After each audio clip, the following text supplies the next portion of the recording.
It's February 2007, and Michael Broadley is competing for a place in the British team for the WorldSkills Olympics in Japan next November. Competitors must build brick structures with extreme accuracy. They're penalised if they're not plumb, level and true. WorldSkills is held every 2 years. Everything from the building trades to hairdressing, beauty therapy and automobile repair are represented. The British selection event is taking place in Coventry and Warwickshire. Out of 60 competitors, only 23 will make the team for Japan. What this event does is address vocational skills as professional skills, and you need professional judgment in order to succeed at WorldSkills. Michael Broadley's won the Northern Ireland Championship twice, and last year he was the Skill Build UK champion and best overall apprentice, so he's a front runner. He's up against 3 other young brickies, and they've got 3 days to complete a series of fiendishly complex brick walls.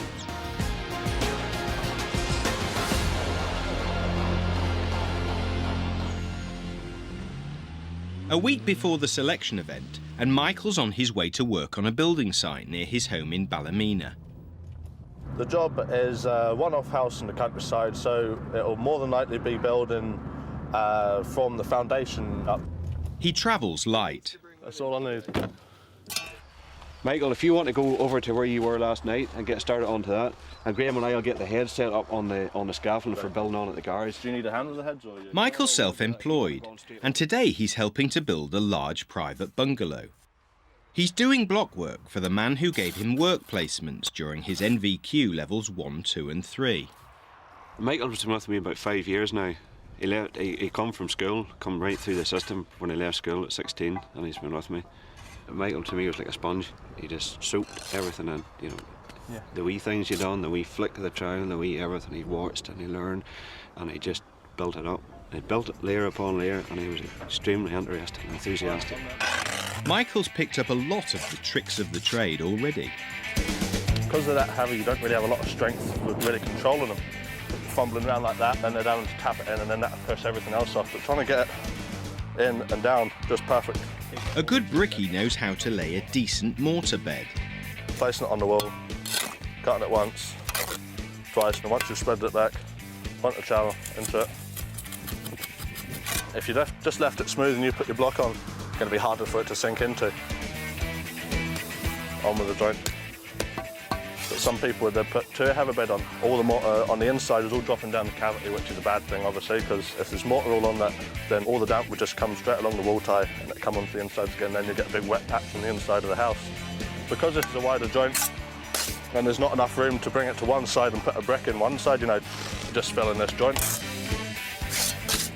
For quickness, for speed, we have block hammer, 5 fingers sort of thing. You know, it sounds rough and ready, but have a block hammer on the end of the block, 5 fingers where you've measured it. Cut down the straight line, still comes out about the same as you would with a bolster. Philip's so impressed with Michael that he's put him in charge of supervising 2 rookie bricklayers who are still at college. Knee down at that side there, Cole.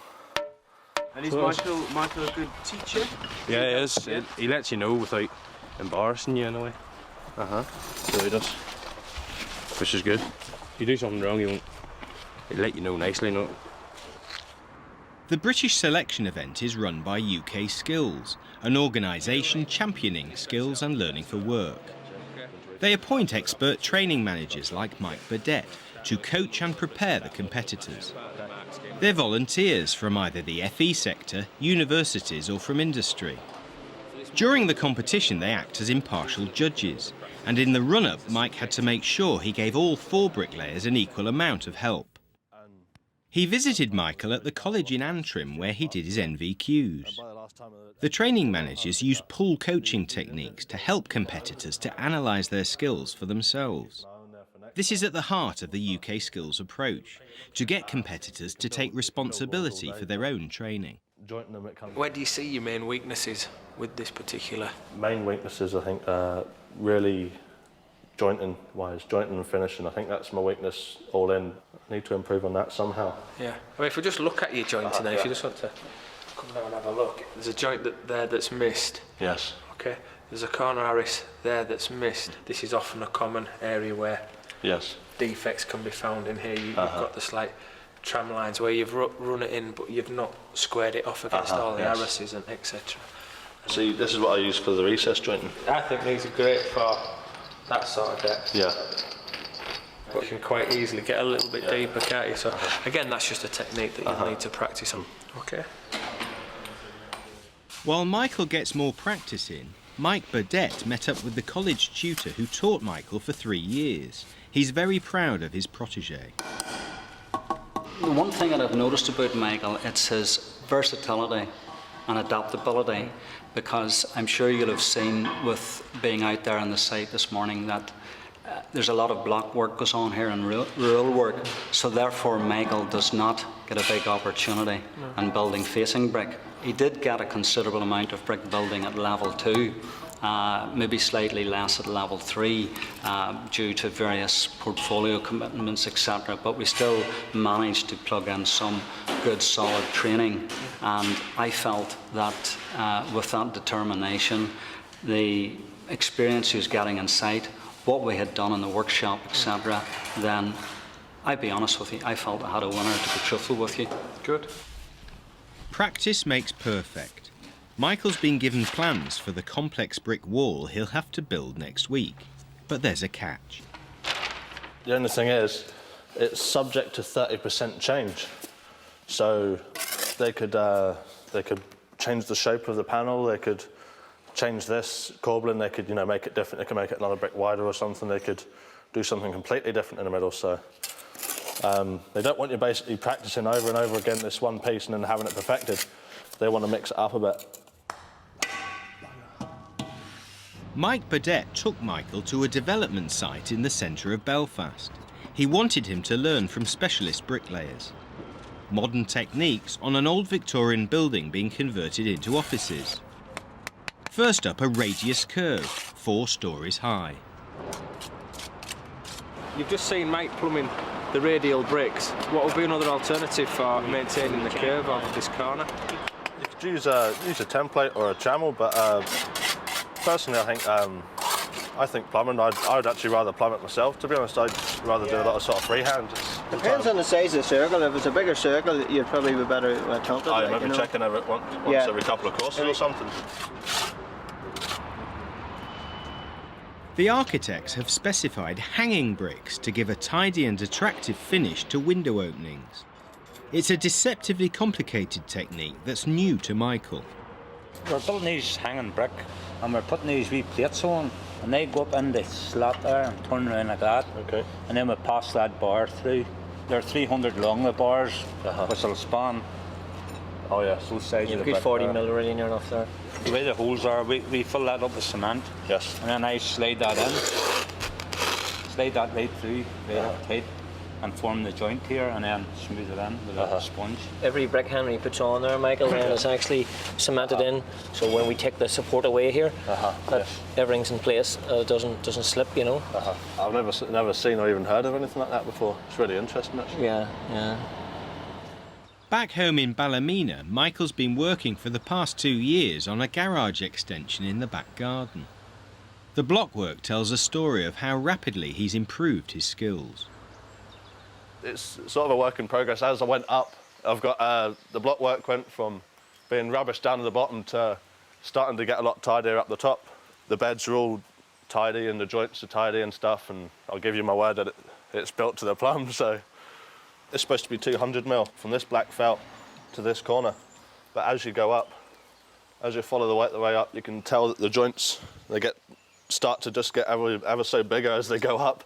So you can see it's just laying in slightly, Whenever you get into your training more, you become more fussy, and I could look at one and I could say that's not plumb, that's laying in.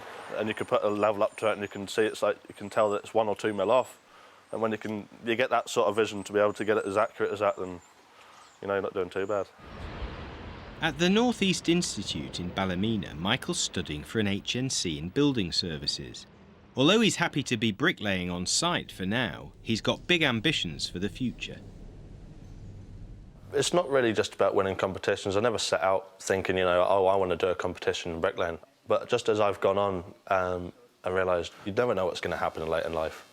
So I thought it would be good to have something else I could step onto and further my career. The course gives students a wide range of practical building experience, from CAD design to project work, where students use a real-life building scheme as a model for developing their team working. Wash hand basins, I need a water feed in there. Freezer, I need stuff in for there as well. The idea is to provide entry routes into specialist and managerial sectors of the industry. Bricklaying itself is very lucrative at the minute. Many bricklayers earning in excess of £1,000 per week, but they can go on to become site managers, which would be a favourite one, and particularly something that contractors look for, people who have already the vocational skills, the knowledge of the practical work on site, and then move on to become usually excellent site managers. It could be an engineer. Sometimes people move on to architectural aspects, quantity surveying, health and safety inspectors. There's a wide range of different opportunities that are available.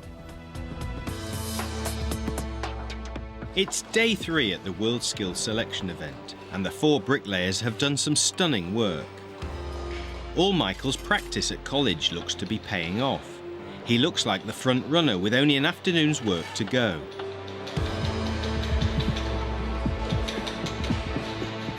But suddenly Michael's looking rather distracted. He's stopped working on his walls. He's made a dramatic decision.